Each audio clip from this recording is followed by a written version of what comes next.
Sunanda airport पर पहुंच चुकी थी। लगेज बेल्ट पर अपना बैग आने का इंतजार करती हुई सोचने लगी, आज इतने सालों बाद लखनऊ आना ही पड़ा और जीवन की किताब का वो पन्ना जो वह लखनऊ से मुंबई जाते हुए फाड़ कर फेंक गई थी, हवा के झोंके से उड़ आए पत्ते की तरह फिर उसके आंचल में आ पड़ा। 5 साल बाद वो लखनऊ की जमीन पर कदम रखेगी जहाँ से निकलते हुए उसने सोचा था कि वह यहाँ कभी नहीं आएगी। उसे इस बात का तो यकीन था कि बाहर उसे लेने पीने जरूर आया होगा। कैसा लगेगा इतने सालों बाद एक दूसरे को देखकर, कितना प्यार करता था उसे, कैसे जी पाया होगा वह उसके बिना। वह भी क्या करती, अपनी महत्वाकांक्षाओं अपनी भावनाओं को कैसे दबाती, वीना ने कैसे खुद को संभाला होगा। उसके बिखरे व्यक्तित्व को देखकर क्या सुनंदा को अपराध बोध नहीं होगा।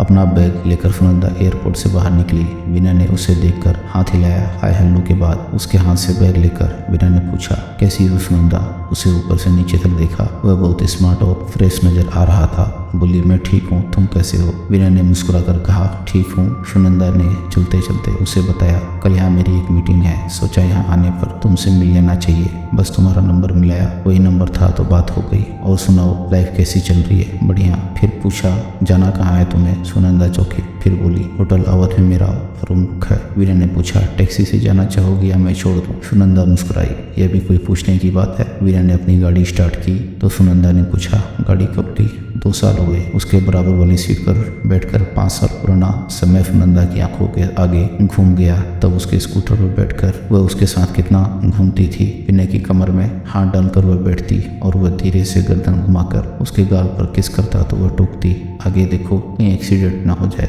विनय हंसकर कहता, तो क्या हुआ, तुम्हें प्यार करते करते ही मरूंगा ना, क्या बुरा है। और आज वही विनय उसे कितना अजनबी लग रहा था। अचानक सुनंदा का कलेजा सुलगने लगा। शायद विनय बहुत नाराज होगा उससे। कितना सरल सहज जीवन था जो विनय के आगोश में सुरक्षित था, पर महत्वाकांक्षाएं उछाल मार रही थी। गृहस्थी की जिम्मेदारी भी कुछ ज्यादा नहीं थी। तब भी वह उस बंधन से मुक्ति मांग बैठी। रास्ते पर विनय औपचारिक बातें करता रहा। विनय ने होटल आने पर गाड़ी रोकी और कहा, तुम्हारे पास मेरा नंबर है, कोई ज़रूरत हो तो बताना। और हाँ, कब जाना वापस है। परसों की फ्लाइट है, कल मीटिंग से फ्री होते ही फ़ोन करूंगी, तब जरूर आ जाना। सुनंदा अपने रूम में पहुंचकर फ्रेश हुई, फिर लैपटॉप निकाला और अगले दिन की मीटिंग की तैयारी करने लगी। MBA के बाद एक मल्टीनेशनल कंपनी में अच्छे पद पर काम करना उसका सपना था और उसका वह सपना पूरा हो गया था। घर गृहस्थी उसे हमेशा बंधन लगती थी। उसने सबसे मुक्ति पाली थी। विवाह के बाद MBA करने में विनय ने उसे भरपूर सहयोग दिया था। विनय की माँ ने उसका पढ़ने का शौक देखते हुए घर की कोई जिम्मेदारी उस पर नहीं डाली थी। और जब सुनंदा को MBA करते ही मुंबई में जॉब का ऑफर मिला तो उसने सोचने में एक पल भी नहीं लगाया। विनय लखनऊ छोड़ नहीं सकता था। उसने सुनंदा को बहुत समझाया कि तुम योग्य हो, तुम्हें लखनऊ में ही और अवसर मिल सकते हैं। लेकिन सुनंदा को अपनी आत्मनिर्भरता और महत्वाकांक्षाओं को तिलांजलि देने की बात सोचकर ही घुटन होने लगती थी। और जब सुनंदा को विनय और जॉब में कोई तालमेल बनता नहीं दिखा तो उसने सब रिश्ते एक झटके में तोड़कर विनय से तलाक की मांग कर ली। विनय ने उसे बहुत समझाया था, लेकिन सुनंदा किसी तरह यह अवसर छोड़ने के लिए तैयार नहीं थी और वह तलाक लेकर ही मानी। मुंबई आकर वह अपने करियर में ऐसी व्यस्त हुई कि जीवन में आए खालीपन को भी भूल गई। उसे जितना मिलता वह उससे संतुष्ट न होती। अधिक से अधिक पाने के लिए वह हर तरह से संघर्ष करके अब उच्च पद पर आसीन थी। कुछ दिन वह कंपनी के फ्लैट में रही। अब उसने अपना फ्लैट भी खरीद लिया था। अब उसके पास सारी सुविधाओं से युक्त घर था, गाड़ी थी, नौकर थे। मेरठ में उसके मायके में सब उससे नाराज थे और विनय के माता पिता तो उसके तलाक के 1 वर्ष बाद ही जीवित नहीं रहे थे।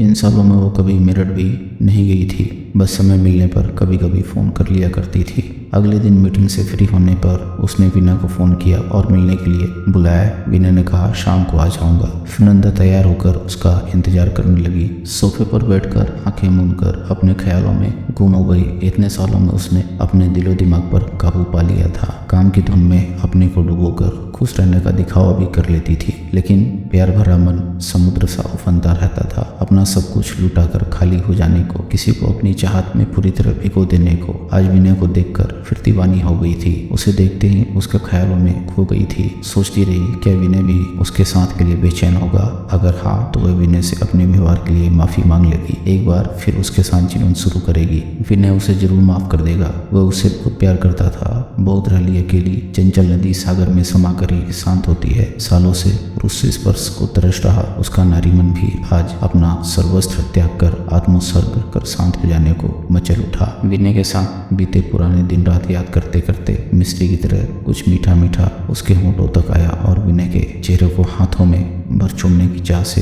कि माथे पर पसीने की बूंदें आ गई। वो अपनी मनोदशा पर हंस रही थी। तभी डोरबेल बजी। सुनंदा ने लपक कर दरवाजा खोला और हैरान खड़ी रह गई। विनय एक लड़की के कंधे पर हाथ रखकर खड़ा था। लड़की की गोद में एक छोटा सा लगभग 2 साल का बच्चा था। विनय ने मुस्कुराते हुए परिचय करवाया। यह नीता है, मेरी पत्नी, और हमारा बेटा राहुल। ये नीता मुस्कुराई। आपके बारे में सब जानती हूँ। सुनंदा के चेहरे पर एक साया सा लहरा गया। उन्हें अंदर आने का इशारा करते हुए जबरन मुस्कुराई। उन्हें बैठने के लिए कहकर उनसे पूछकर कॉफी का ऑर्डर दिया। बच्चा विनय की गोद में ही बैठा रहा। सुनंदा स्वयं पर नियंत्रण रखती हुई बातें करती रही। बहुत ही मिलनसार हंसमुख स्वभाव की नीता हंसती बोलती रही। बीते समय की कोई बात किसी ने नहीं की।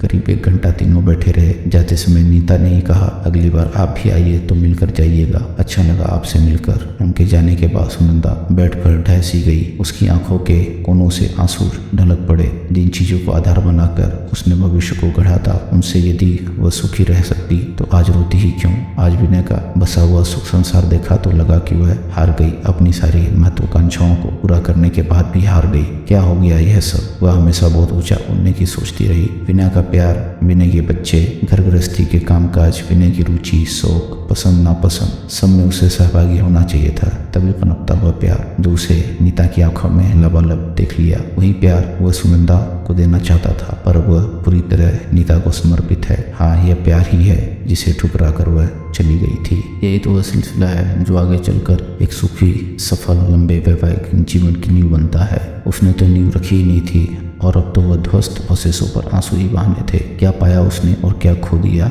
यश, नाम, रुपया, आजादी जैसे बड़े शब्द वह प्राप्ति के पलटे में रख सकती है, पर दूसरे पलटे में एक सुंदर घर, प्यार करने वाला पति, एक हंसता मुस्कुराता बच्चा आकर बैठ जाता है तो वह पलटा इतना भारी हो चला जाता है कि जमीन छूने लगता है। दूसरे पलटे के सुनने में झूलने का एहसास बहुत कड़वा लग रहा था। दोस्तों, अगर आपको कहानी पसंद आ रही हो तो वीडियो को लाइक करें और चैनल को सब्सक्राइब करें। हम ऐसी मज़ेदार कहानियाँ आपके लिए लाते रहेंगे।